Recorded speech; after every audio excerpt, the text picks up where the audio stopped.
Ungazitsho igama lakho lokuthi ke wena unqobe ngabe la? Oh, sawubona baba, mina igama lami Nkosinathi Ndlovu. Ngisuka ePhumula South Ward 27.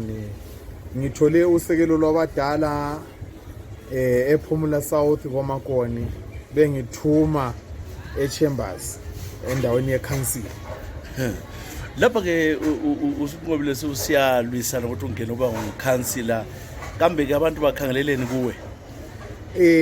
Isiqiniseko kumbe ngathi eqinisweni mina njengomntanabo wasePhumula South ngikhangelele ukuthi abadala kube yibo abangithumayo phambili, njengomfana njengejaha elisuka ezandleni zabo. Ngikhulele kibo abadala, bayangazi iningi labo, ngibe zinyawo ezidlula kibo, bengithume ngiye bacelela phambili kumbe ngiye baphathela izinto abangithume zona lapho abangithuma khona sakhe indawo yethu yePhumula South Ward 27.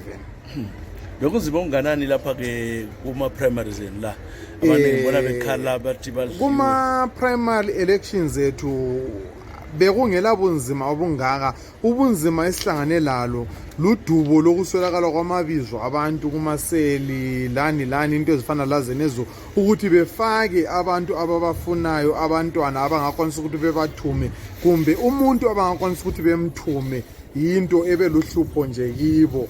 Kodwa ngokuthanda kwaNkulunkulu saya saphumelela sangena entweni. Wena bakubuka ukuthi amanye aswelekala amaseli kuwe, kodwa wena kunjalo? Ngawina kunjalo mntanenkosi, ngokuthanda kwaNkulunkulu. Ngakho mina sengikhangelela ukuthi loba even abafowethu abasemazweni abangaphi loba ngaphi bekwanisa ukuthi bangisekele njengomfowabo, njengobhuru wabo, njengomuntu wasesintwini, umuntu wangaphi osuka endaweni yasePhumula South Ward 27, ukuthi siqhube into, silungise into yethu, ngoba into iyakhiwa ngabanikazi bayo.